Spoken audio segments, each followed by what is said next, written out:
Let's talk about the Tiantai school's method of Samatha-vipassanā, or cessation and observation. Reading the full Tiantai text might take you a month, and even then, you may still wonder, how do I actually begin practicing? So, let's make it simple and clear. Cessation means halting attachments of the six consciousnesses, from external delusions of language and thought, to inner emotions without content, and even the subtle attachments of the formless realm. Observation means using the seventh consciousness, the discriminating mind, to watch the first six consciousnesses. When you sit quietly, you'll notice one part of the mind creates thoughts, while another part watches them. These are two distinct layers, the first attached, the second aware of the attachment. The Tiantai method uses this discriminating mind to observe and dissolve the attachments of the earlier consciousnesses. In theory, this leads all the way to arhatship, where all attachments end.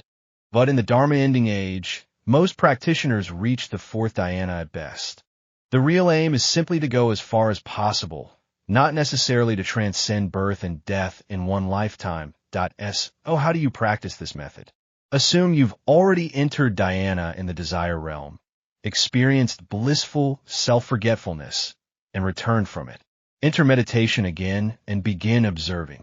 Use the seventh consciousness to observe all attachments while staying aware of the five faculties: seeing, hearing, touching, smelling, tasting. Language-based thoughts fade, though not entirely. Attention and desire quiet down. Now observe your sensations, the dark visual field, the faint sounds, warmth or coolness on the skin, breathing through the nose, the tongue against the palate. Watch all of them together. Soon, attention will stir again. Observe how it functions, how thoughts arise. Everything must be seen clearly, all at once. This takes skill. At first, most can't do it. So we start simple by observing one faculty. In Tiantai practice, the main focus is the body faculty.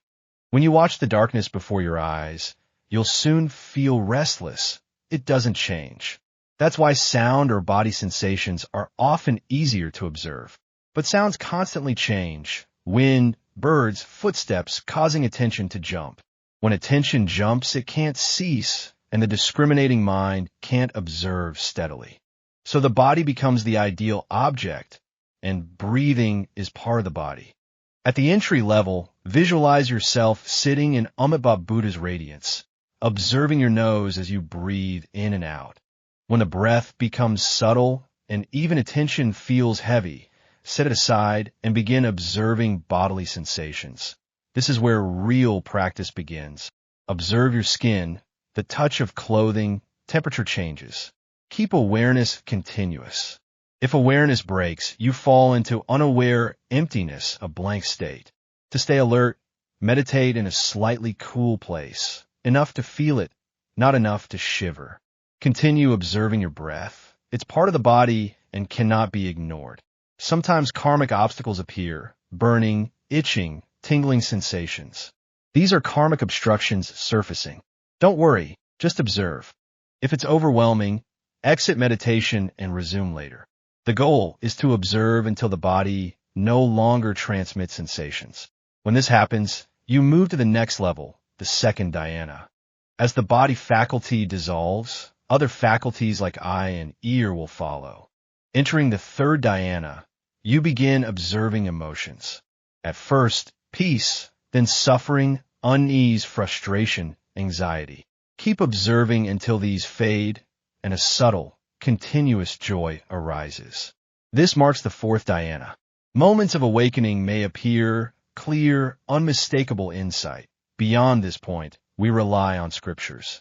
As joy fades, consciousness dissolves into emptiness. Infinite space, then infinite consciousness, then nothingness, and finally, neither perception nor non-perception. At the end, observe even the attachment to delusion itself.